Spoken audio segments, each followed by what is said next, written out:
It's a pleasure for me to welcome you to our fourth meeting in this workshop series on deglobalization and anti-globalism in Central Europe.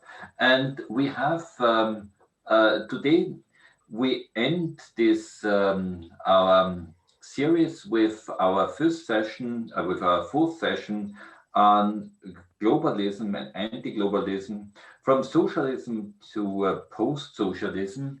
And we feature today five excellent papers. And due to time constraints, these papers will be presented in a very brief form, just 10 minutes. It's almost like a speed dating format, but we would like to have as much time as possible for the discussion of these papers.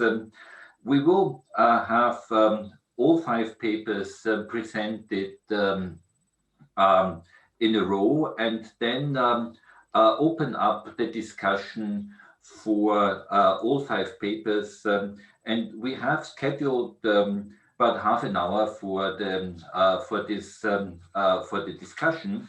At the end, the discussion will be through your online, through your chat or raising your hand tools, one of them, or the question and answer tool here in this Zoom application. Let me just start with a very brief introduction to each panelist before they take off with their presentation. I don't want to provide a general comment or framing of these papers, also in order not to take too much time from the panelists and the discussion. We will begin with a view on Soviet psychiatry with Anastassiya Schacht, who is a PhD student at the University of Vienna and a fellow of the doctoral school in historical cultural studies. Her focus is on is both on the kind of history of psychiatry, history of the Cold War, history of global global science studies, and she will be presenting her paper on mixed signals and borderline agencies, Soviet psychiatry in the international epistemic community of the Cold War. And I would like to give the floor directly to Anastassiya for her presentation, and then I will present the next speaker just in turn before they are going to start their presentation. Anastassiya, the floor is yours. Thank you, Peter, for this lovely introduction. Let's see if I manage to share the screen. Yes, I do. And if I even manage to start a presentation. Lovely. Good evening to everyone and to our invisible public of whom I greet here. And I would like to greet you for the first talk and to hijack you in the direction of mysterious international psychiatry in the Cold War, with a particular focus on the Soviet psychiatry, with the title which was already mentioned. And speaking of Soviet psychiatry, this beautiful gentleman that you should be able to see on your screen, the gentleman sitting in the middle and those three standing to the right are, for example, the Soviet psychiatrists who are surprisingly visiting their American colleagues somewhere in the late 60s, those two gentlemen standing to the left. And despite the animosities of the Cold War, and in particularly starting the phase of the conflict, of which I will come to speak slightly later, the gentlemen discuss their practices, treatment strategies, and comparability of their mental health aid systems. Although it didn't work that well for far too long, to the left you see the preliminary program to the 7th World Congress of Psychiatry, which was held in Vienna in '83, and which saw the culmination of the conflict that was probably started by the time of the first photo to the right, with the abrupt Soviet withdrawal from one of the largest platforms, international organizations, World Psychiatric Association, several months prior to that. And so, if I manage to move to the next slide, no, I can't somehow. Yes, I do. Just in order to give you a brief storyline so that I hope many questions can come later, starting with the early 70s, then Soviet psychiatrists were repeatedly internationally accused and were proven guilty of politically motivated false diagnosis, confinement, unnecessary treatment upon political dissidents. This conflict played largely on the international scale for the lack of political discussion, open discussion in the Soviet Union, challenged quite a number of international players within and beyond the peer community, led to a sequence of protests and actually gradual isolation and drawback of the Soviet psychiatrists, as for example, from the mentioned WPA. Upon this drawback, the other international organizations such as WHO or the World Federation on Biological Psychiatry were also challenged to delineate their whereabouts. They either adapted or ignored the conflict and the necessity to act in some possible way, or they even came to life, as was the case with the European Psychiatric Association, out of this aversion towards political agendas and agencies and biases of the Cold War. So one might speak about deglobalized psychiatry in this particular moment, or I would prefer to speak about deglobalizing Soviet psychiatry. And the case of the Soviet abuse really became a certain litmus test for freedom, proper science, not proper science, proper psychiatry. But at the same time, we have to say changes and transformations were rather normal for the 20th century psychiatry. And the West, if we put it like this in a very rough way, ran through a series of very problematic transformation, painful too. And there were other actors and national psychiatric schools that ran through phases where isolation politics or the local governments led to throughout deglobalizing impact and also dehumanizing impact, if we, for example, speak about the Nazi psychiatry. But in case of most such episodes, however, as soon as the politics changed, or at least relaxed to a certain extent, the affected communities joined back to this international collective mainstream without much ado, without much problem. Soviets did not. And this is if we just want to visualize it. For example, this would be over on the top part, you would see the example for the 1930s. You definitely see a particular transformation of the Soviets, and I will come to speak of that in a second. But you also see the Germans, for example.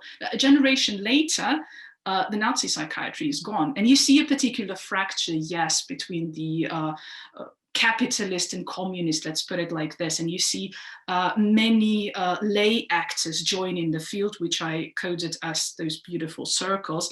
And you see lots of transformation happening in a Western psychiatry as a collective. You see anti-psychiatry, you see lots of debates on ethics, you see lots of transformation, debates on problematic treatment strategies, but still Soviets are somehow unattached, that they're actively cooperating, they're continuously present, but they still play out of a row.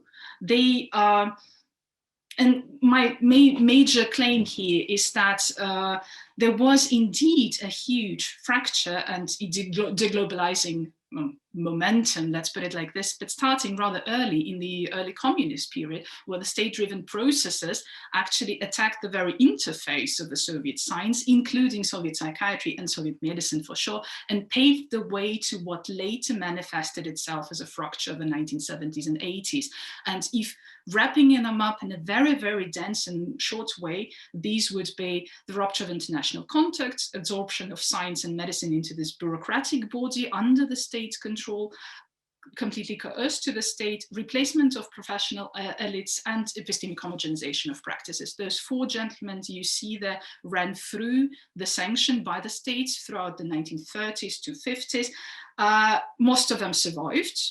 I mean, all of them survived 1950s, one of them died 58, but carrying on psychiatry after state sanction, I suppose, had a huge impact on that. If we want to have one more horrible visualization, please ask me questions on that. To the left, you see this beautiful bunch of many psychiatric schools that are tagged in different colors, the Russian, Soviet one being the orange one, cooperating with each other. And you basically, if you ever wouldn't have said the proper color to look at, you wouldn't be able to recognize which one is which. It basically says by the end of the late Imperial Russian time, the psychiatry was perfectly normal, integrated in its network to the other, let's call them Western schools. But half a century later, you see only one school predominant, very few contacts tied to the outside, and actually one approach which is tied, like, I don't know if you can see my cursor, Pavlov over there, only one epistemic approach possible to be as the practice in psychiatric approach. So summing this very, very short argument up, the epistemic clash over Soviet psychiatric abuse of the 1970s should rather be read as a manifesto, probably, of the deeper fracture coming from a generation or two generations before that generally shaped the whole Soviet science layout and psychiatric layout, and continue shaping the post-Soviet layouts as well, while the Western peers actually went through a series of other very impactful transformations. These transformations had a rather different vector. They were oppositely vectored in a globalizing direction, like in a, let's put it, normal direction of the 20th century. And to a certain extent, despite many attempts to rejoin or to communicate with each other, with no reform possible and no open discussion possible on one side for very long periods of time, the only decision that was possible was, unfortunately, yet one more deglobalizing effect, or one more withdrawal, which we saw in the case of 1983.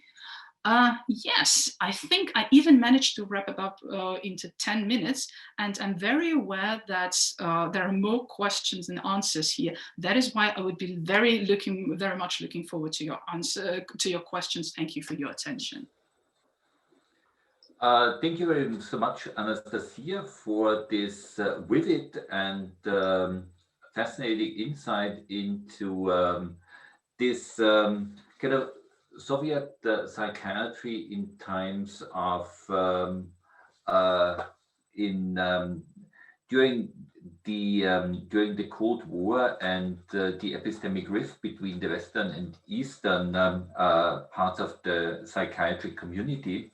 We stay now with the second presentation within the same kind of region, and we move on to Leah Feldman's paper to Reimagining the Global in Post-Soviet Eurasianist New Right Networks. Leah Feldman is a bit like Anastassiya Schacht, coming from comparative literature studies, while Anastassiya has moved into history.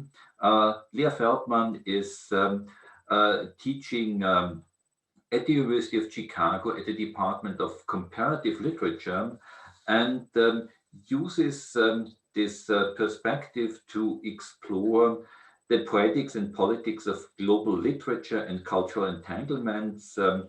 A very fine example of this is her book on the threshold of Eurasia, Orientalism and Revolutionary Aesthetics in the Caucasus, published with Cornell University Press in 2018. And her current book project deals with the rise of the new right in late post-Soviet Eurasia. And she's working on a book tentatively entitled Feeling Collapse on Soviet Film, Art and Performance from Central Asia and the Caucasus. And her presentation is kind of positioned within this wider framework. And I would like to ask her to take the floor. Please, Leah. Thank you so much, Peter, for that gracious introduction. So I'm going to try to offer very few condensed remarks on the right's interest in deglobalization.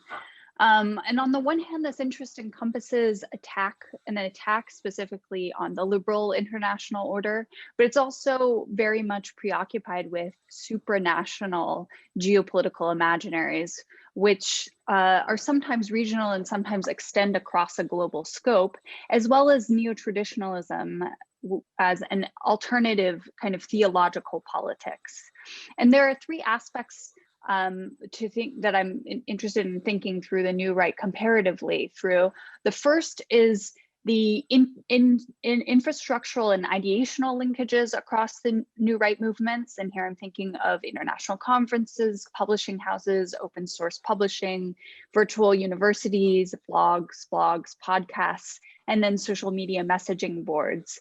And I'm not going to focus on this today, but I wanted to introduce this as one of the dimensions of the right that I'm thinking through comparatively. The second is a case study of the geopolitical imaginary of the right, and specifically focusing on Eurasianism, and as a kind of post-Soviet alternative to the liberal international order, which crucially rescripts the role of race in its territorial and ethno-nationalist imaginary. And the third aspect is what the right calls neo-traditionalism, through which it reimagines the political. And here I'm not so much speaking about to a kind of theoretical alignment of authoritarianism and its relationship to neoliberal epistemologies, but rather to the popularizations of forms of political theology, which stretch back to interwar fascist interest in the occult, as well as to specifically interpretive practices and performative language. And examples of these interpretive practices for reimagining the political range from Alexander Dugin, the Russian new right theorist, and his fourth political theory, or as Asad Haider has written, Amy Coney Barrett's return to literal textual interpretation of the Constitution, or even Kekism and QAnon's interest in a kind of in both the apocalyptic temporality and the performance of rights as likes. I'm going to get to this toward the end. So the nexus of these latter two conceptual and comparative frameworks, that is the geopolitical imaginary and its political theology, is the breakdown of representational politics and constitutional rule, which is perhaps most jarringly visible in the January attacks on the Capitol, and which forcefully spoke to a kind of wearing out in a belief in elections, as well as reframing constitutional rule through the threat of the African-American vote and through white marginalization. And this is a symptom of a challenge to electoral politics and the governing role of the state. So the right then sees their charge as one of reimagining the political, and that is through both the geopolitical imaginaries of Eurasia, and this is what I'm focused on mainly today, but also we can include within this Europe and the South. And what they call a metaphysical politics, or a metapolitics, or a neo-traditionalist political term, which is often tied to a return to literal interpretive modes and then performative rights. And the reimagination of the political is on the face of it rooted in a form of depoliticization. As Francis Fukuyama famously reminded, for liberals, the depoliticization brought by the end of the Cold War looked like the end of conflict and thus the end of history. But for the right, what often goes by the names of neo-traditionalism, or broadly a call for depoliticization, is a means of reclaiming the political through a turn to moral and theological conflict, and often, again, these literal interpretive practices. My reason for turning to neo-traditionalist and neo-Eurasianist imaginaries is thus twofold. So not only does it provide an example of these geopolitical and theological new right imaginaries, but it presents them as both the product of a political, institutional, and symbolic failure of the Soviet Union and communism. That is, new right depoliticization is here marked by the failure of the Soviet Union and the multipolarity and the end of the multipolarity of the Cold War. So why does Neo-Eurasianism emerge? I just want to gloss this really quickly by listing a whole series of things. So please forgive me for this excerpt of the material, but the fall of a communist internationalism, again, the end of multipolarity and the kind of perceived global neoliberal dominance, the growth of informal economies and economic precarity, aggravation of this class struggle, and the reemergence of red-brown alliance, the sale of state assets to emergent oligarchs, the rise of orthodox businessmen and former Soviet security apparatus's kind of religious corporate mix, which becomes the heart of this elite who are arguing for a neo-traditionalist return, as well as opening borders, intellectual connections with other rights such as the French New Right, and then post-Soviet migration to the center, anti-immigration policies similar to Europe, the police acting as border guards, racial profiling, emerging discourses of Blackness applied to Chechens and Muslims from the former republics. And then the last bit is just the kind of simultaneous translations and publications of theory that is like post-structuralism, cultural Marxism, and nationalism alongside one another, and often in the same journals. And I think this is relevant to the point of the language of the new right. And then it's again, it's a theoretical modes and interpretive practices. So the geopolitical imaginaries. So just briefly, the new right theorist Alexander Dugin and his idea of Neo-Eurasianism. The right focuses, and this Neo-Eurasianist focus on land conceals its racist claims to underlying what the French left calls pluriversalist or ethno-particularist frameworks.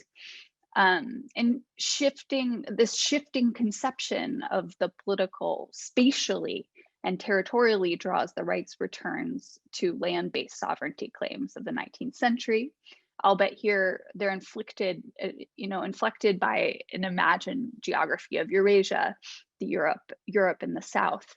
And Dugin formulates post-Soviet political vision of Neo-Eurasianism, and specifically Russian supremacy, by invoking a body of ethno-linguistic and geographical discourses, which I don't have time to get into here, but include sociology and early 20th century linguistics, and offer a vision of a supranationalist Eurasian totality, and constitute Eurasia as an anthropological, geopolitical, geographical, and political whole, which draws on a tradition of Russian and Soviet imperial race science.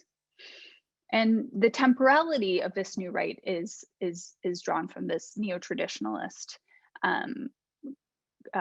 imaginary, as I mentioned, which is an investment in on the one hand, allusions to citations of occult writers from the interwar left, the Julius Evola, René Guignon. It's focalized around kind of abstract apocalyptic temporality, whether it is specific Christian apocalyptic or in some cases Islamic apocalyptic imagery, and neo-futurist aesthetics, and this is particularly popular in the French New Right. But we see this also in the American New Right. Jared Taylor on his American Renaissance broadcast during COVID was again framing COVID as the coming apocalypse. And of course, perhaps most obviously, QAnon also participates in the citation of the kind of apocalyptic temporality. The right's temporality on the one hand is this crisis, but it's tuned to these theological discourses of the end of times. So how does this anti-modernist or neo-traditionalist framework work out this kind of metapolitical vision, as it calls it? Dugin frames ethnos as an organic cultural form, which emphasizes orthodox consciousness and territorial continuity. over kinship ties. So again, there's this illusion of the ethnos and territory, and he secures this, as a political form. It is a rejection of politics as a form of statism for him, but also a means of forging a kind of alternative fourth political theory, right? Drawing on this ethno-religious consciousness as a sort of what he argues is organic, and there's a lot of discussion of natural imagery and organic political forms as the basis for this new supranational vision of Eurasia. So on the one hand, this anti-modern neo-traditionalism takes its aim at the secular state, right? To recover a kind of authenticity and vitality for political thought. Dugin has made speeches in Paris, for instance, calling on Muslim communities for coordinated Christian Islamic jihad against the coming liberal antichrist, as he calls the Western globalization. And in this sense, it is, on the one hand, it's like a geopolitical move, but it's also like an opposition to a kind of liberal international West, but it's also, a kind of anti-communist move as well. And he frames this rejection of modernity through an embrace of tradition, right?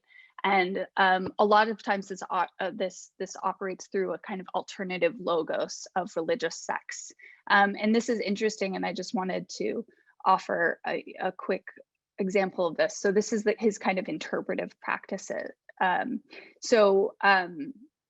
He gives examples like old believers, Christian old believers, are not drinking coffee because it sounds like an evil spirit, because the word for the evil spirit, like the kaflukavi, sounds like, there's this like sonoric, rapport or poetic resonance between the two terms, right? So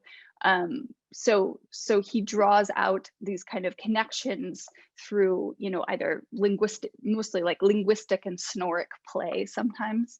And he also engages in a kind of vulgar cultural relativism. He cites Levi-Strauss to argue, for example, that the neo-traditional is like the colonial subject who the Orientalist envisions as a kind of romanticized primitive. So this is the charge for the neo-traditional, is kind of throwing off this essentializing portrait of religious and political theology.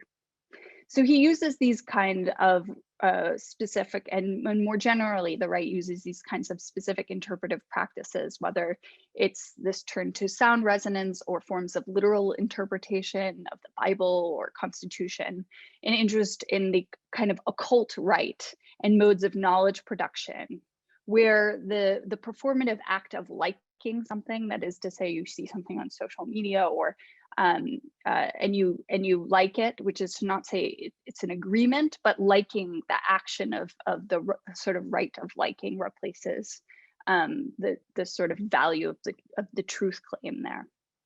And this is, again, a kind of performative mode of engagement.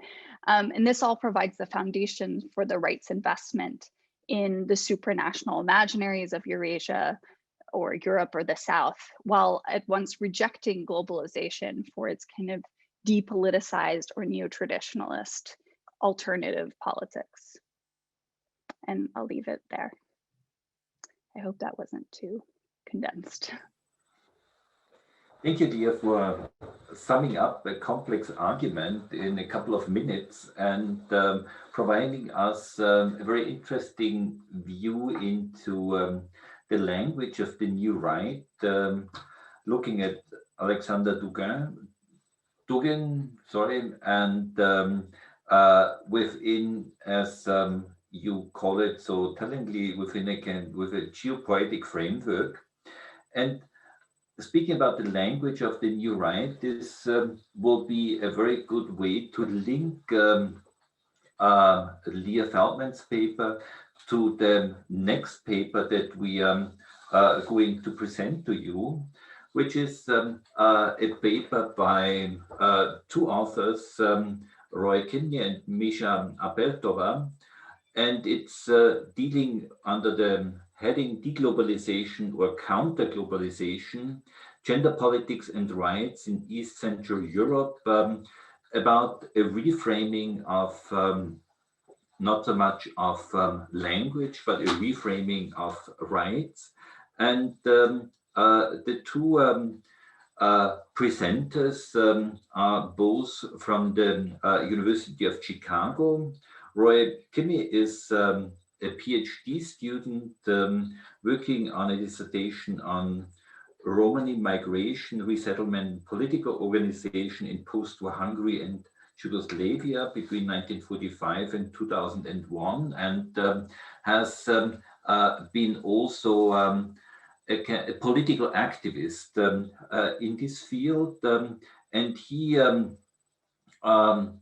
partnered up for this research with Michaela Appeltová, also from the University of Chicago, where she's a teaching fellow in the social sciences. She's received her PhD from the University of Chicago in 2019 for a research, a dissertation on gender body in the socialist period under the title, Did the Body Have a Cold War? Gendered Bodies and Embodied Experiences in Late Socialist Czechoslovakia, which is also her book project that she's pursuing. But at the same time, they are pursuing now a kind of a fresh look at gender politics and the right in East Central Europe. And I would like to give the floor to Roy Kimmey and Misha Appeltová, please. Thank you so much for that very generous introduction, Peter. In recognition of the four-handedness of the composition of this paper, Misha and I are going to present it together. Hopefully the technology works out here. Yes, I can see that you can see the presentation now. So in our talk today, we examine two countries' opposition to the Istanbul Convention, the landmark international treaty combating violence against women and girls, authored in 2011 under the auspices of the Council of Europe. We begin with Hungary in May 2020.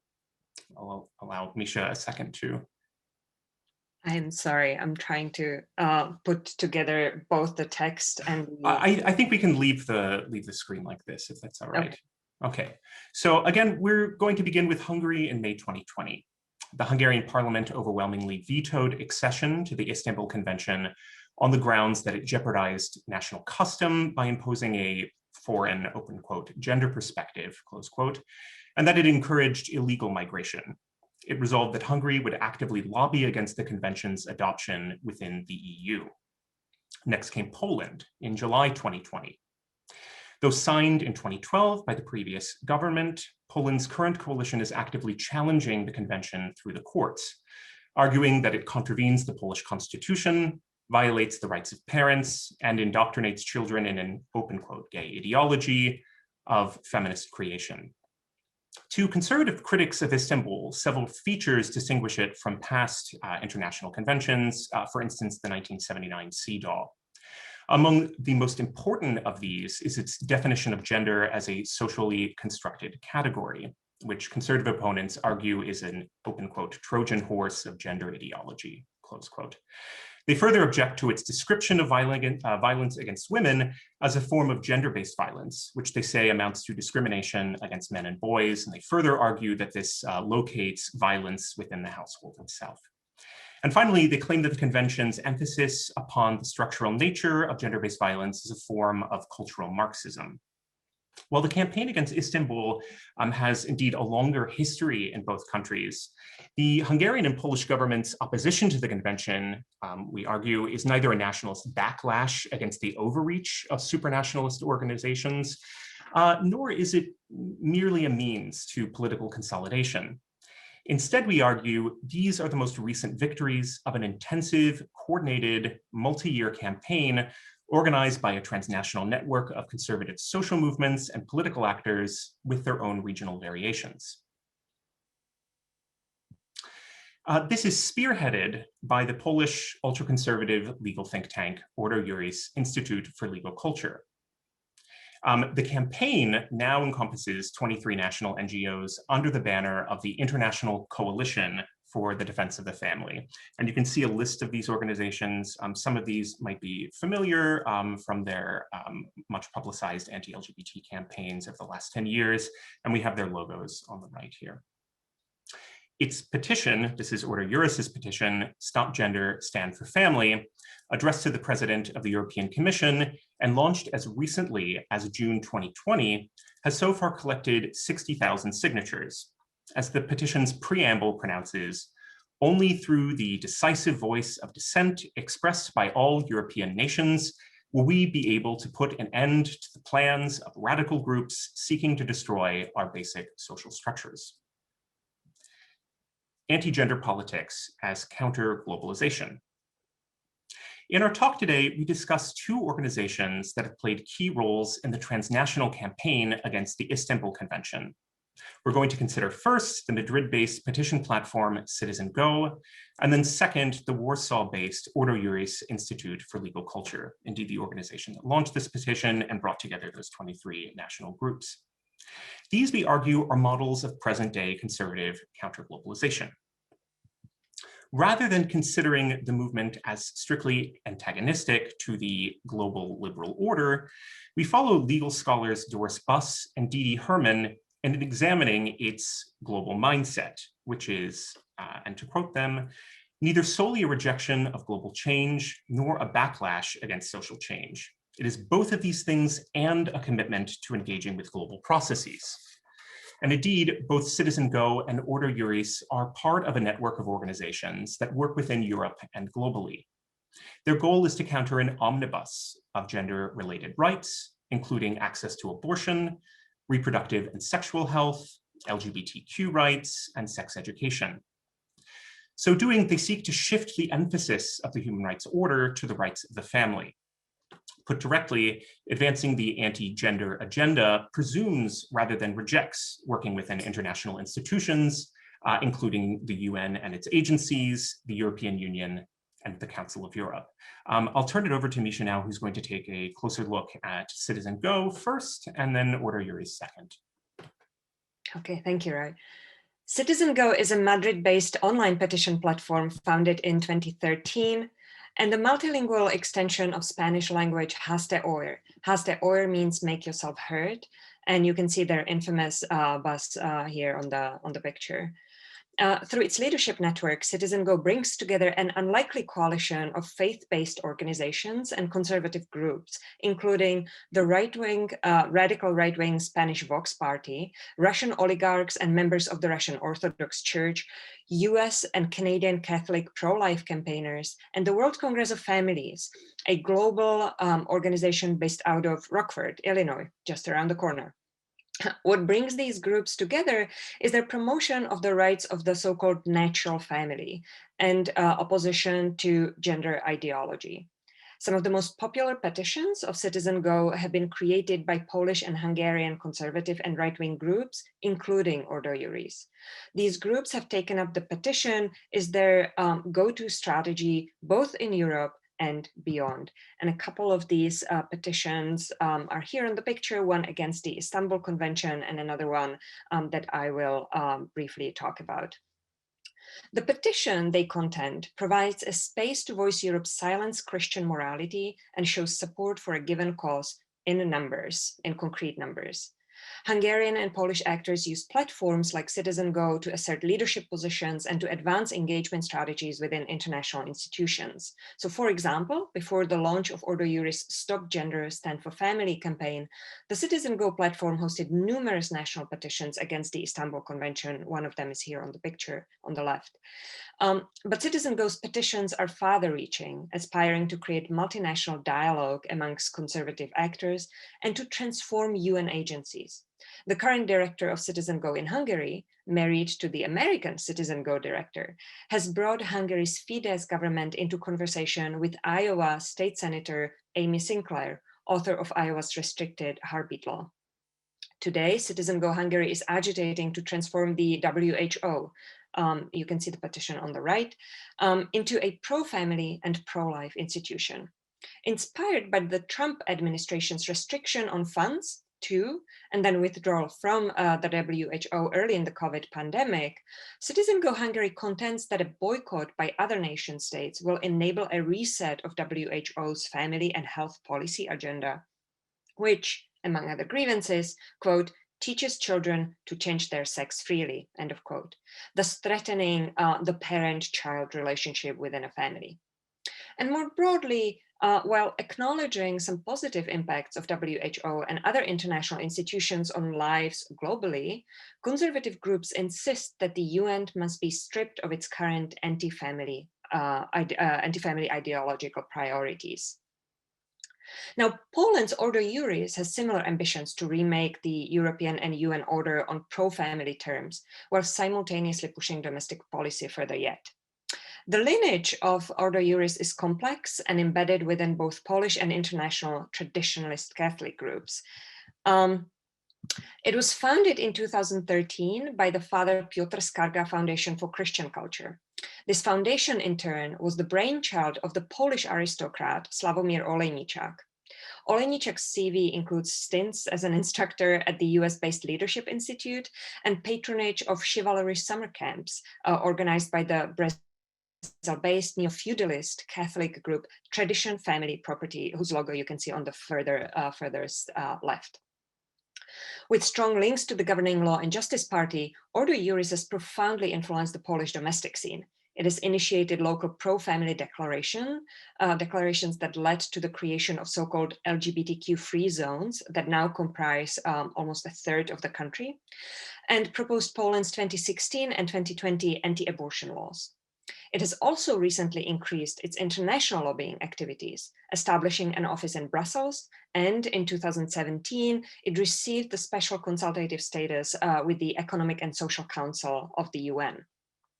The think tank has since submitted comments,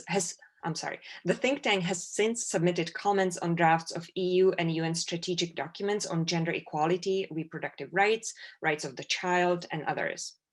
And further internationalizing its pro-family agenda, Order Juris has assisted in founding similar institute in Europe, as you can see on the three logos below, such as the Croatian Christian legal lobby group, the Vigilare Foundation, the Lithuanian Free Society Institute, and the Slovak Nadacja Slovakia Christiana.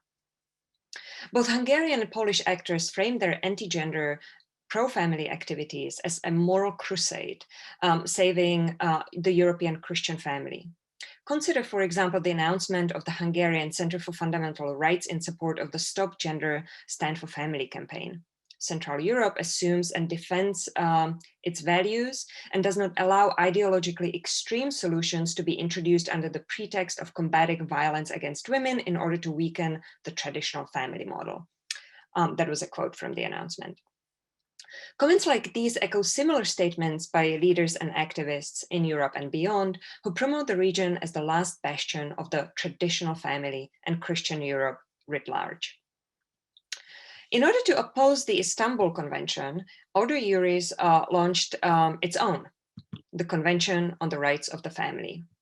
It has already received official support from the Polish government. The Polish Foreign Ministry has, for its part, invited the governments of the Czech Republic, Hungary, Slovakia, Slovenia, and Croatia for their input on its replacement. Hungarian and Polish pro-family and anti-gender activists expressed their counter-globalist ambitions by initiating local campaigns that, on the one hand, speak to domestic political and social issues, and on the other, involve international coordination. This is, they say, the only way to fight back against and transform powerful multinational institutions that oppose Christian values and bring about a new global moral order. Thank you for your attention. Both Roy and I look forward to your questions and comments in the Q&A later. Thank you so much to Misha and Roy for this very concise view on an fascinating reframing of the international rights debate, human rights perspectives, and the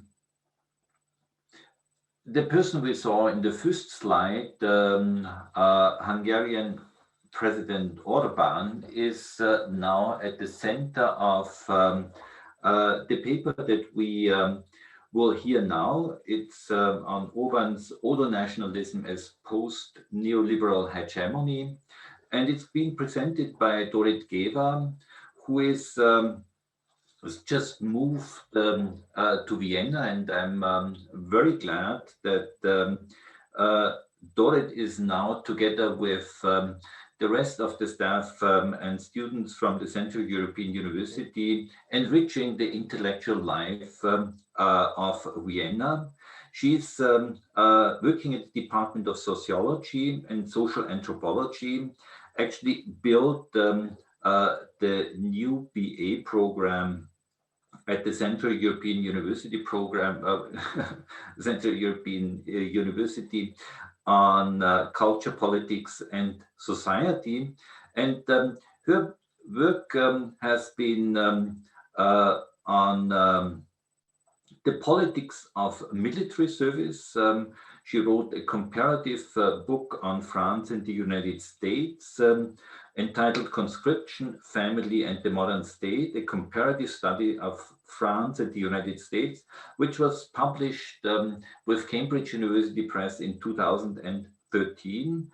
And she's now more recently focusing on the new radical right in Europe and globally. And today's paper is kind of a deep look at the logic of kind of Orbán's right government. One probably could even call it governmentality, but that's what Dorit will now just present to us. Please, Dorit, the floor is yours. Okay, thank you very much. Let me share slides in the hope that that works. Yes, okay, so I hope you all see the slides now. Perfect. Yes, okay, great. So thank you very much for the kind introduction. Thank you, of course, to Tara also for organizing, and Sue Gal, who had commented on our papers in a pre-session. So as many of you know, Hungarian Prime Minister Viktor Orbán has become a poster boy for the rise of his self-described illiberal democracy.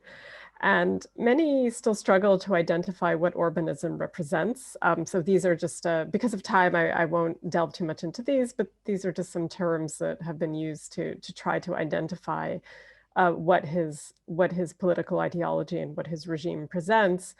But I argue that that Orbán has gone well beyond democratic backslide, and he has established a new type of regime.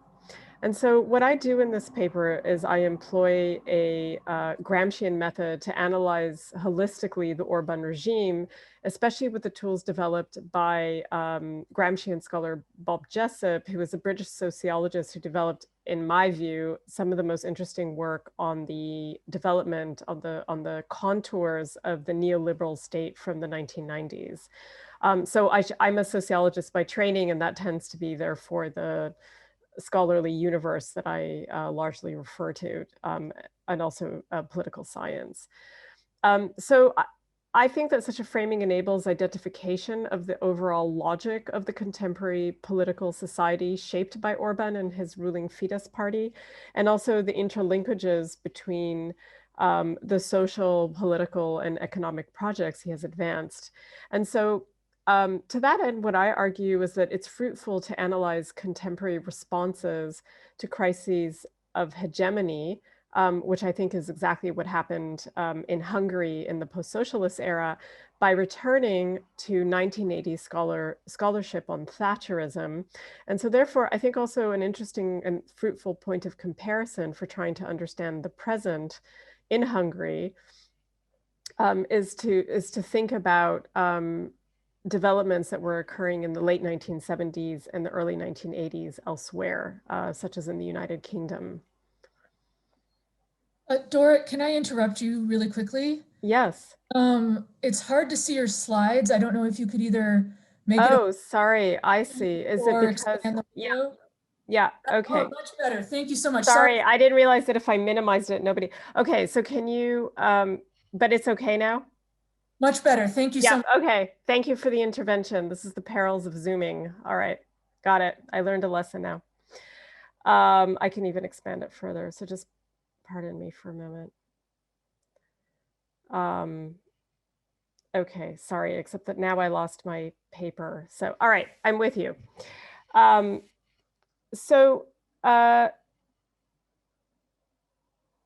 think, so as I said, where I left off was saying that I think it's helpful to return to some of the scholarship from the 1970s and 80s on Thatcherism. So Thatcherism, which was, I think, coined or famously coined by British cultural Marxist Stuart Hall in 1980, represented, according to him, the resurgence of authoritarian tendencies in apparent liberal democracies. And I think that his analysis was especially strong in pointing to a crisis of hegemony, and which Hall called at the time a form of authoritarian populism, which he drew in part from Greek-French Marxist Nikos Poulantzas. So then Hall, in a robust debate with Bob Jessup, another British Marxist, and several others, then moved from examining Thatcherism to a broader conception of neoliberalism.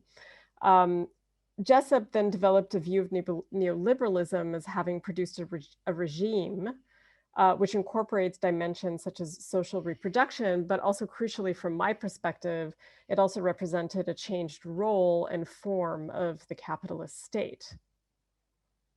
So despite differences between Hall and Jessup, they both assess that the economic crisis of the late 1970s and the political responses to crisis in the 1980s had marked a new phase in the capitalist state. However, for several decades, then appearance of a social democratic third way appeared to soften the authoritarian tendencies of 1980s Thatcherism. I argue that some 40 years later, neoliberalism's softer face is hardening again, and the crisis in democratic institutions that we see in a country like Hungary is linked to the crises of capitalism since the Great Recession of 2008. And that's why I think it's helpful to return to this 1980s and early 1990s scholarship. So I draw from Hall's Thatcherism and especially Jessup's regime-level view of neoliberalism and his Gramscian view of the state as a social relation to identify what is old and what is new in the Orban regime. So in other words, I identify the authoritarian tendencies of the state, which Orban exemplifies, but also, I think crucially, how he has transformed what we can now call the classical neoliberal state. So Orban's regime contains elements of neoliberal continuity in intensifying marketization, the radical flexibilization of labor, and commodifying and even financializing social reproduction. But at the same time, I argue that his regime is post-neoliberal. So we've moved into something new in its reconfiguration of the capitalist state. And furthermore, he has been a pathbreaker, or additionally, he's been a pathbreaker in fostering a post-neoliberal hegemony. So this project has become hegemonic. It's successfully hegemonic from his perspective. And I call this regime ordo-nationalist. And now what I'll do for my remaining few minutes is to explain to you what I mean by this. But before I break it down, so what I'm arguing is that ordo-nationalism is a post-neoliberal regime of state-society relations, which we can identify by examining the regime that Viktor Orban has established in Hungary. I don't think it's the only such regime, but I think his is a really paradigmatic case of it. All right, so let me break down the dimensions for you. So the first is a recomposition of the capitalist state. This is no longer precisely the kind of neoliberal state identified by Bob Jessup in the late 1980s and early 1990s, but is rather a selectively powerful and authoritarian state. And this includes what I call ordo, or what I am referring to as ordo-liberal style economic policy. So here I'm referencing the economic thought associated with the University of Freiburg during the 1930s, which emphasized protection and enhancement of national capitalist markets through a strong national state. The Ordo nationalist state invests enormous power. So that explains the Ordo, and I will get to the nationalist. So the Ordo part of it invests enormous power in making domestic labor flexible, in enforcing accumulation by dispossession, in enabling access to consumption, and in controlling access to capitalist accumulation. And it also entails a scalar recomposition of the state. So the neoliberal state that Jessup had identified was succumbing to the increased importance of subnational governance and competition over capital investment. And so the national state was weakened by its dependency on the dynamics of global capitalism. But I think what we're seeing today with what I'm calling the Ordo nationalist state is that Orban and his allies have made aggressive moves to take back control of the national level state, to take control over urban governance and regional cooperation, and a reconcentration of power in the national state. So the national state has made a comeback, but it's not just a national state, it's also a nationalist state, which I'll develop more in my third point. Let me briefly just explain point 2, because I think the second point is probably one of the dimensions that's already the best known about the Orban regime, which is state capture. So the national state is captured by an individual or a group or political party as a means to controlling the state and access to capital accumulation. And pluralist democracy is emptied of any genuine content. And since the Ordo nationalist regime seeks to control capital accumulation in its national territory, it also orders the totality of social, political, and economic relations to center select political elites, loyal elites, as those who not only benefit from capitalist accumulation, but also direct it from above. So let me add also, though, that I don't think that it's just about patrimonialism or the concept of the mafia state, because central to this has also been Orban's cultivation, not just of a deeply loyal capitalist class, but also cultivation of a new, highly consumption-oriented middle class. So the new middle class, I believe, is a significant development in Hungarian politics and society. It's a class which benefits from consumption of global commodity chains and is also employed by multinational corporations. And then the third dimension is a novel regime of social reproduction, which links financialization and middle-class pronatalism, radical flexibilization of labor, which goes even further than what we saw in the classical, now I'm calling it the classical neoliberal state, an even steeper decline in the welfare state and redistribution across class. In fact, there is almost no redistribution across class, near abandonment of support for the poorest, and dedicating state resources to enabling consumption as a source of social reproduction. It cultivates racist, patriarchal, and nationalist ideologies, which attempt to foster internal solidarities within the nation, regardless of class, and also regardless of growing inequality, and even denies the politics of class at the same time as it is exclusionary through racial, gendered, and ethnic boundaries. So in sum, I'm just wrapping it up now very quickly because I really want to make sure we have time for the really excellent paper that Aga Pasieka will deliver next. So in sum, in conclusion, my last point here is that this regime, which I call Ordo nationalist, is one where it's no longer the case that rabid nationalism necessarily means an ideology of deglobalization. In fact, it doesn't. Orban's experiment shows that he's trying to square the circle with a muscular capitalist state leading the way and steering a proud nation's integration, its deeper integration into global capitalism. So thank you. I'll stop there. Thank you, Dorit, for this very kind of fascinating look into the logic of Orban's government and governmentality. And like several of the other papers, it's unfortunately very timely, and for this reason also politically quite irritating. And we remain in the political framework of the political right when we move on to our last presentation by Aga Pasieka on youth radical nationalists and anti-globalism. And with Aga, we also remain within the disciplinary framework of anthropology. She is from the University of Vienna, and at the moment we have to share her with Yale University, where she is an associate research fellow. Her background is research.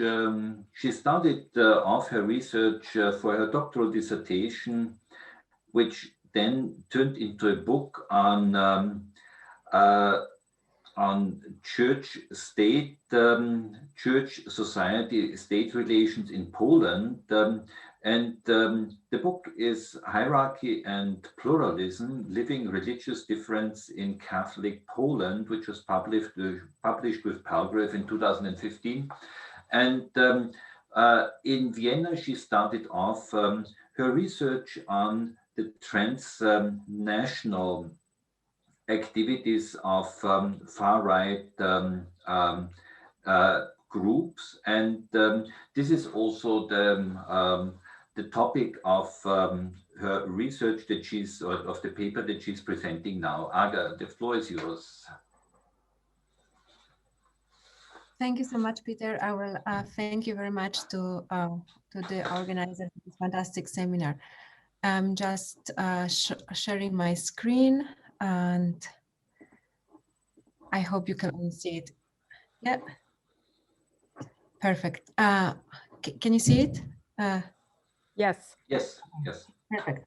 So yeah, as Peter mentioned, I've been doing ethnographic research on transnational far-right networking among Polish, Italian, and Hungarian activists. And the reflections that I'm going to share with you today, I will try to be brief because I think it's really important that we have some time for discussion. The reflections are a fruit of I wanted to say 3 years of research, but actually this was research full of interruptions. But anyway, this is the different geopolitical contexts that I've been observing more or less in 2016. And the aim of this study is to provide a critical response to 2 kinds of scholarship. One is the scholarship on transnationalism, and the other is the scholarship on the far right. And in relation to the first, in my research, I tried to approach this transnational networking of far-right activists as a sort of given. I tried to, despite the ethical and methodological challenge that the study of this sort entails, as you can probably imagine, I tried to approach this sort of networking, international exchanges, as if I were talking about any other group, centrist or left-wing. What I mean by this is that several years of research on this subject have led me to conclusion that it is not our aim, it shouldn't be our goal to now complement the research on transnationalism by discovering what some historians were describing as the dark side of transnationalism, because I think this leads to yet another trap, perceiving the transnational networking of the far right as the dark side, in opposition to this positive focus on diasporas, on cultural exchanges, and so on. I think the aim should be to understand what they are doing rather than why they are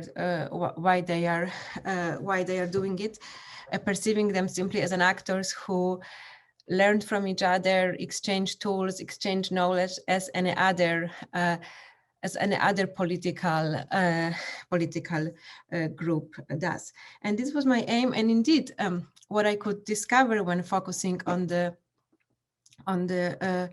exchanges of Polish, Hungarian, and Italian right-wingers was precisely that: the fact that they meet for more political purpose, to organizing some international summits or some conferences. Sometimes it means more like what they call cultural events, participation in concerts or concerts organized by a group in different country. But it also means way more banal forms of activism. And I think we should not forget that they are the far right, but they are also humans and people. So many of this network simply led to establishment of long-term friendships and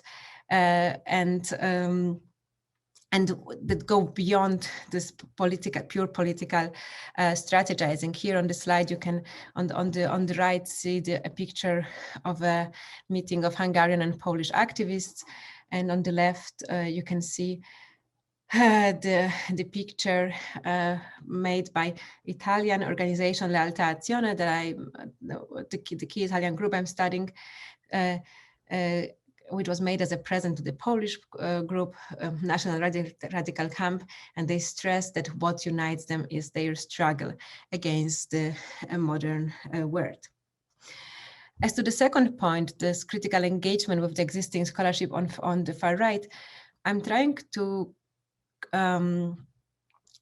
move beyond the accounts on far-right supporters and far-right activists as the so-called losers of globalization, because this has been a predominant line of interpretation in the scholarship, the idea that these people are victims of neoliberalism, victims of those who lost jobs or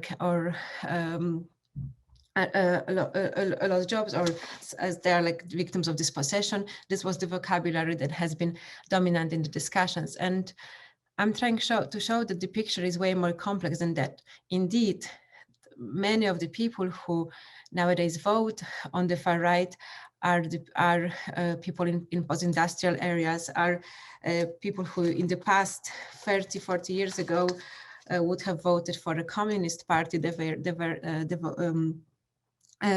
defending a party that was defending the rights of working class, and they are indeed an important constituency of this turn to the right. But what my research shows is that the growing number of people in this movement are people with high education and high cultural, educational, social capital. And these are especially the leaders, the people who really set the tone and set the agenda of this movement. And it is for that reason that they can be so transnational and globally mobile. They know the languages, they have money to move, to travel across Europe to participate in this international meetings. In short, they have means and money and knowledge and all necessary resources to be the transnational nationalists. At the same time, my research, yet another reason why I'm more and more skeptical about this emphasis on the transnational component of nationalism is not because I just find it quite obvious and I think that this is just their rational strategy. It would be very surprising if they were doing something else. The reason why I find it also less important is that I've been increasingly realizing that at the end of the day, this transnational networking is always the orientation towards the transnational is always supposed to serve the national. So if they are learning something from, even Italian organization is learning something from the Polish one, is just to make their activism locally better and stronger and more successful and vice versa.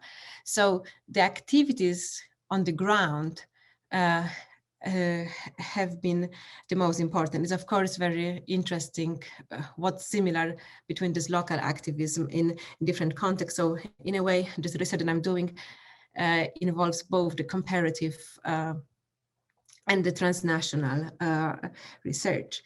So as I emphasized, there is really the pathways of the people who become active in this movement, either as like the most devoted militants or as the supporters, are very, very diverse.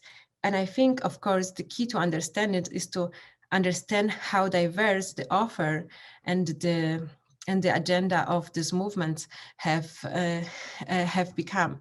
And I would like to give you some examples now. One of the key areas in which the far-right movements in both countries are active is what I define as social assistationalism, and which basically means various forms of helping local populations. And you can see on this poster produced by Alter-globalists, the Italian group I'm studying, you even see the Italian flag color. So they say, don't be indifferent, help Italians' family in need. So there is a strong emphasis on helping the other, helping the neighbor, but the neighbor is defined in national terms. And this is extremely important because in that way, they distinguish themselves from others group by saying the so-called left, because they don't even call their opponents the left, they call them the so-called left, for the reasons I will explain in a minute. The so-called left is supporting immigrants, Roma, strangers, while we are supporting our connational in need. Here on the bottom picture, you can see social assistationalism in Corona times. And on the top, you can see Polish group running like the soup kitchen for the poor. It is very important to emphasize that the sort of activism has been extremely important and emphasized by the activists since March 2020 during the Corona times, and the emphasis was put both of providing the material goods, and you can see that also they would provide people with like masks too, which also, this is a side comment, but also problematize this image of far right as not believing in Corona and spreading conspiracy theories. And this is, I think, the widespread image of the far right in the media nowadays. The help in the hospitals, you can see on the both, but also it was not only about providing material help, but also the changing image. And this refers to the picture you can see on the below with the caption, "And hero doesn't need to wear a cape." Actually, next to it, there was a Superman, a picture of a Superman that was crossed, and instead, today's hero has a worker outfit. And what I'm trying to show with this is that we can, I think, of course, see that lots of this activism, lots of these forms of activism could be easily undertaken by a left-wing organization. Left-wing organization probably would not frame activism in terms of supporting a national group, but this kind of material help is something that does not need to have political colors. And by offering this kind of help, by showing how active they are, how actively they respond to pandemic, that they are not passive, but that they are also like fulfilling often the role of the state, demonstrating the state insufficiency, they are portraying themselves as the true left. And one of the leitmotifs of my research, the comment that I have heard persistently, no matter where I went, Poland, Italy, Hungary, was, we do not like to define ourselves as far right because we are actually the true expression of left-wing ideas, meaning the defense of the working class. And they work this idea of working class with the idea of the nation understood in ethnic terms, with the idea of the autochthony. And I think this relates so nicely to Leah's paper and her discussion on Dugin on this connection of the ethnos and territory, to which this group I'm studying are adding this class component of them being defendants of the working class interests, who are who are of key importance for every nation and states. And this all has of course implication on how they see globalization, which they basically translate to them. Globalization is synonymous with neoliberalism or fast capitalism, the economic order that they challenge by calling for a return to a strong nation state, by presenting sometimes utopian ideas of bringing back the factories, reindustrialization, and so on and so forth. The issues I cannot discuss in detail, but I wanted to show you one more slide here. These are two posters. The one on the right was done by Realtazione. They were encouraging people not to buy online but support local shops. Again, an activist that could be well proposed by a that doesn't have to be far right by definition. The one on the right instead says about the fact that restrictions ruin workers and who is gaining money from that, and it's big business. More and more immigrants are entering our country, the Polish group claims. But the last comment refers to the money that the Amazon owners is gaining due to the lockdown and the fact that all the people are forced to purchase things online. And Italian organization also were making a lot of posters where they were targeting directly Amazon, claiming make Amazon pay or boycott Amazon. And it was fascinating to me that the Italian Communist Party had a poster that was basically identical in terms of claim, also calling for boycotting of Amazon. And this leads me to my final comment.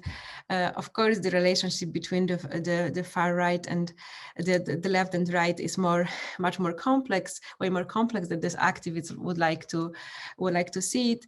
But what was truly one of the true discovery of this research were interviews with especially with the youngest members of those organizations, when I was inquiring actually what pushed them to be active, how come they joined this kind of group.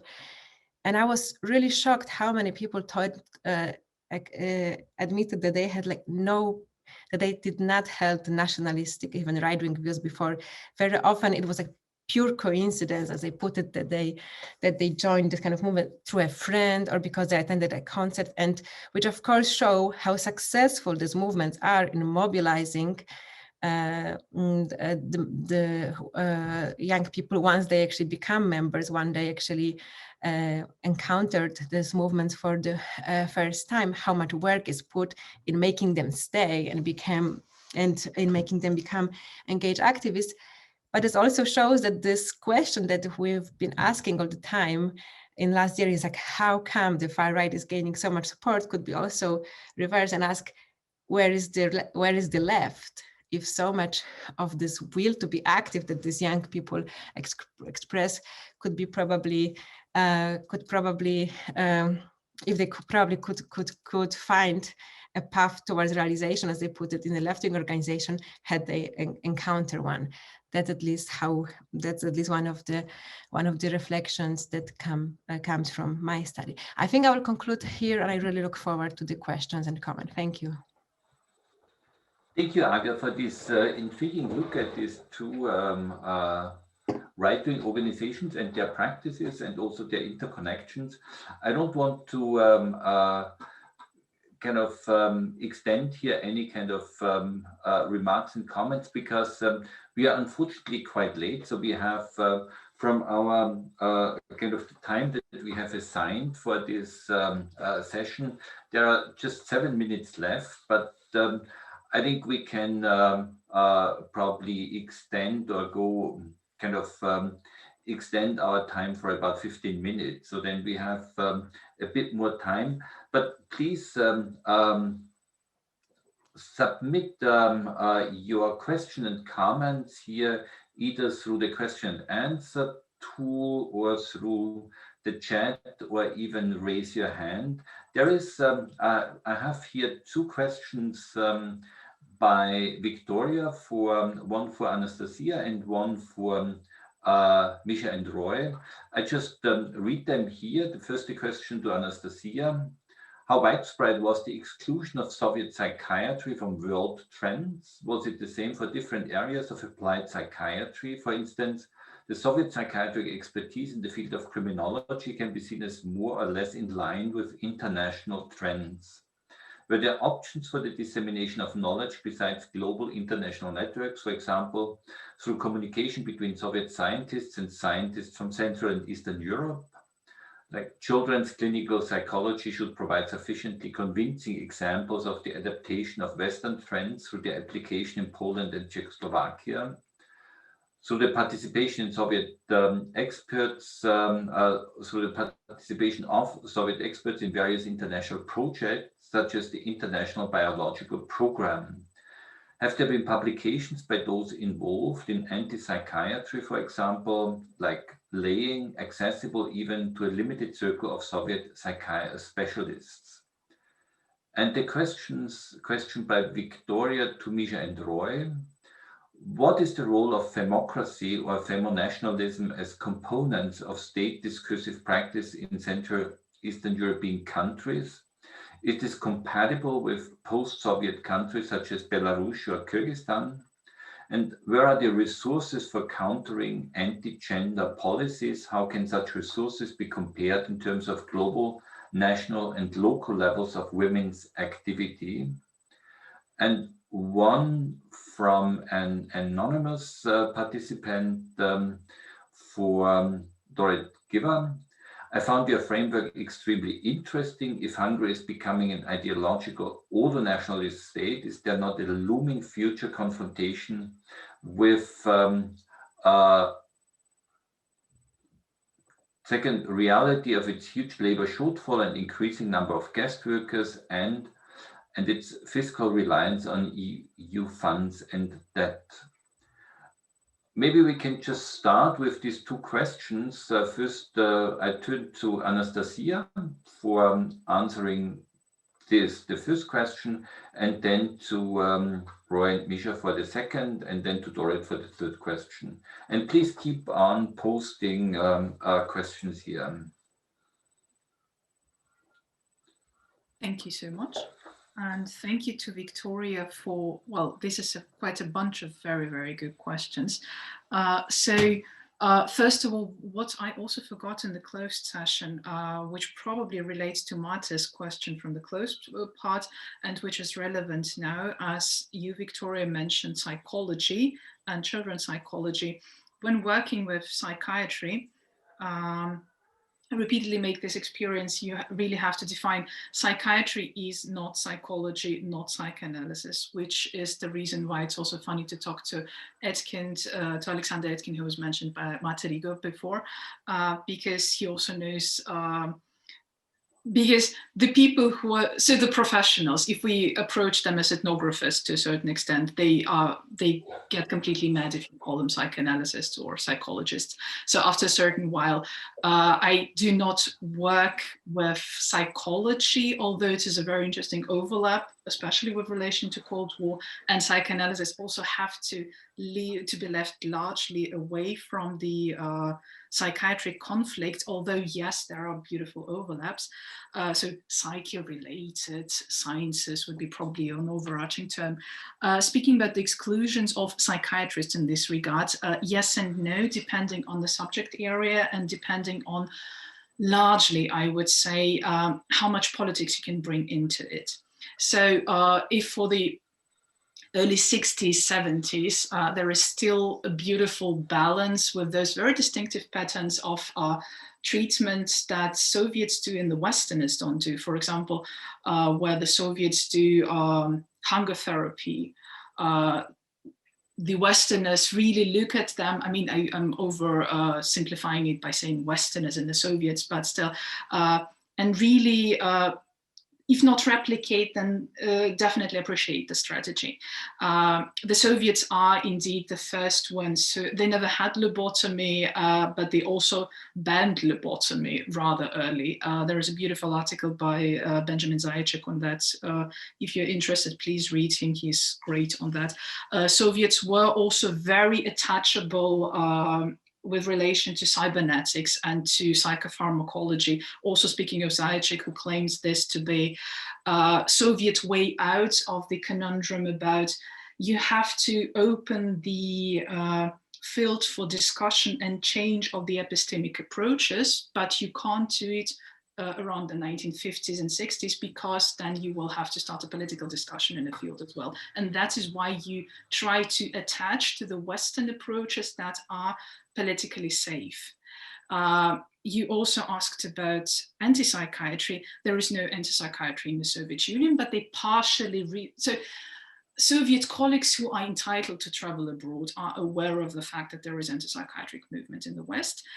They seem to be completely perplexed about this thing, pretty much as they seem to be perplexed about the American Psychiatric Association debating on taking off homosexuality of the list of diagnostically relevant mental diseases in the 70s. So these are some things that Soviets receive with great astonishment.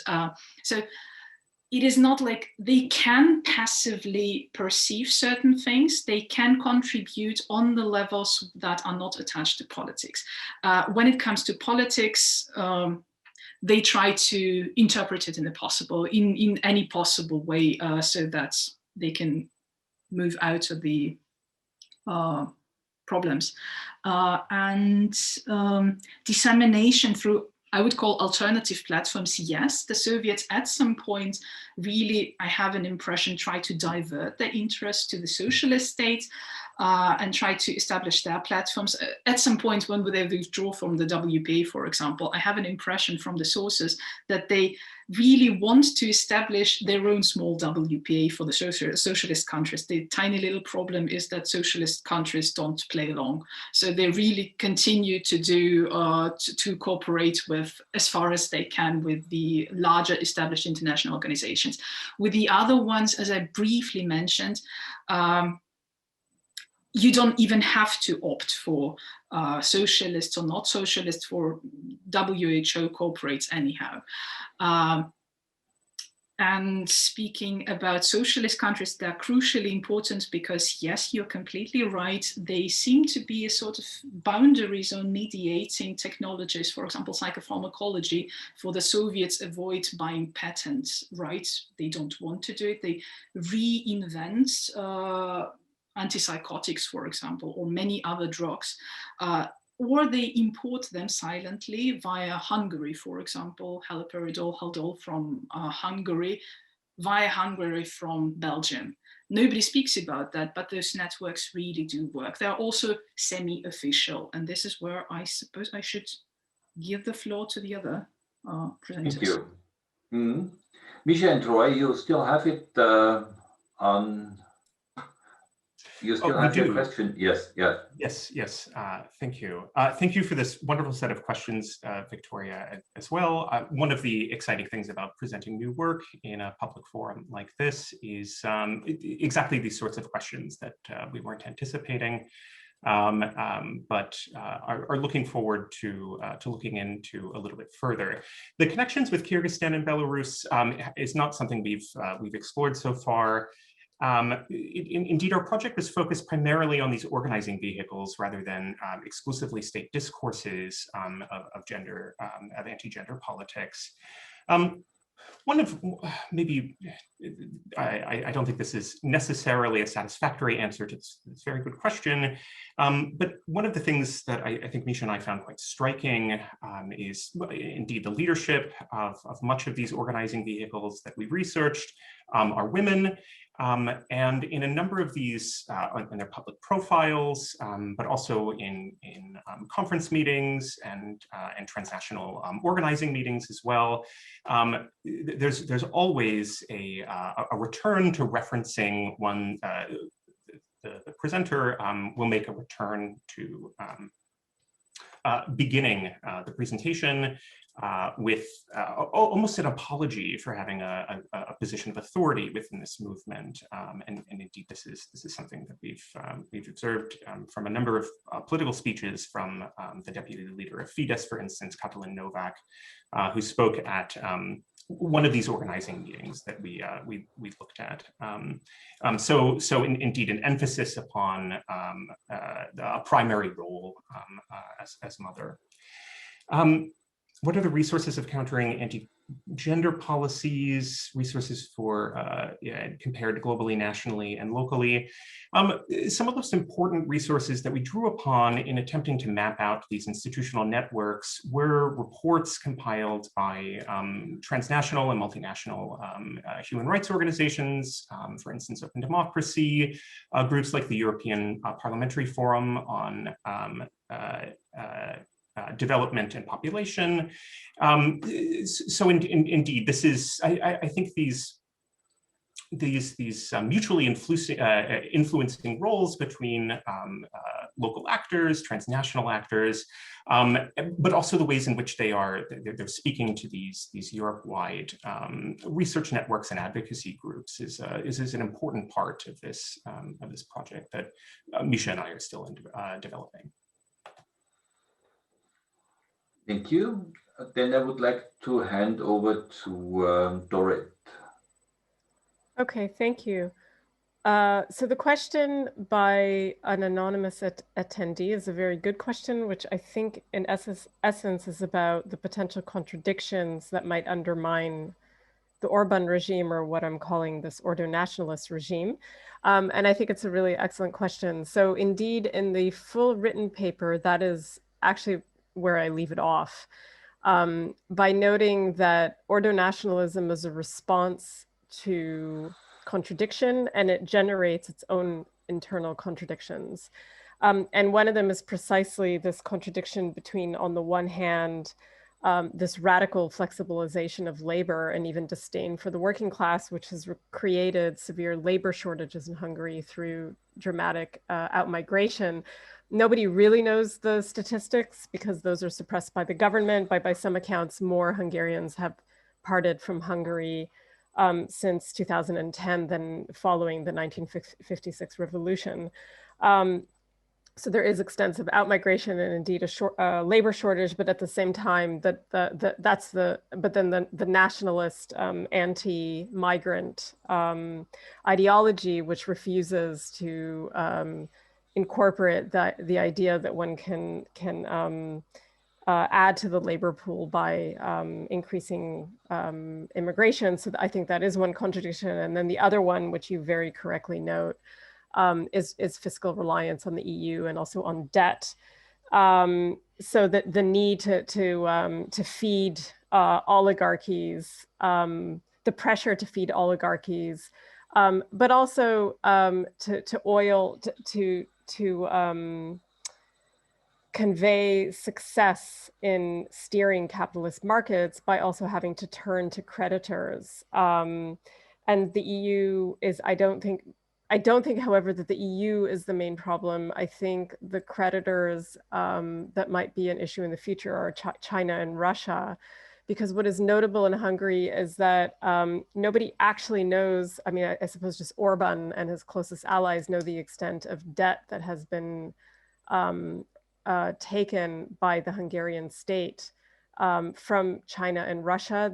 There have even been parliamentary acts to suppress the documents so that the information is not available. So I think it suggests that Orban has something to hide. So I do agree that also sovereign debt, the issue of sovereign debt, is a looming issue for the Orban regime. So I think that's the question, you know, what's post, I mean, I'm saying that this is post neoliberalism, but what's post neoliberalism? We'll see what that next iteration is. Thank you. We have here from Victoria another kind of comment, question to Anastassiya. It's I can briefly read that. Anastassiya, thanks for the comprehensive answers. As far as I remember, clinical psychology was a part of psychiatry in terms of institutional position. It probably makes sense to look at the differences in the dynamics of adaptation of Western approaches in the Baltic countries and Ukraine, which seemed to be champions and distributed a lot of adapted literature in the late 1970s.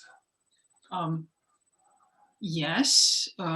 Yeah, Baltic states seem to be very nice example in this regard. Ukraine, depending on the region, I would say, just because the late 70s see quite an outburst of Moscow influence in the eastern. So in Kiev, a new institute that should supervise Moscow-style Ukrainian psychiatry as well. So yes, definitely.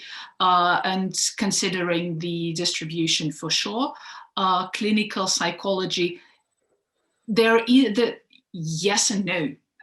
And the question is, it is the matter of inner peer definition. So there are the colleagues who are psychiatrists and psychologists, and psychology is taught within the same institutions, or it can be also taught at the universities, and not in the same universities, for example, as psychiatry, but there are border crosses as well, of course, and there are psychotherapists who attach to all of the groups, for sure. It just came to my mind that they usually hate, so psychologists usually hate to be called psychiatrists, and psychiatrists are like, no, we're not psychologists, but yes. Okay. Are there any further? I see that there are. I think we have all the questions and comments from the question and answer part. Are there further questions to the panelists? I know we are already way beyond our time that we have been assigned, and so we are also start significantly losing our attendance. And for this reason, I probably I'd suggest that we probably conclude, even though there would be a lot of questions that are kind of not unanswered, but not been posed so far. But we had a very, I think, a very interesting, challenging last session, which I think exemplified very well the breadth and intellectual fascination that is related to a fresh look at processes like the ones that like Aga has looked at, like global activities of groups which are actually anti-global, or like in Roy and Misha's case with the Christian right, a globalized response to globalization and its liberal undercurrent, underpinning. So in that sense, I think it's quite fascinating. It's work in progress, and I hope we will be able to continue this and move this forward. But I would like to thank now at the moment all those who have been actively involved in this fascinating project, at least fascinating to me, and all those who have have participated in it as attending our web seminars, contributing with questions, and thank you for enriching this project, and I hope you enjoyed it as much as I did. Thank you, and good evening from the part of, from the perspective of Vienna, and have a nice afternoon from the perspective of Chicago. Goodbye. Thank you. Thank you. Thank you. Goodbye.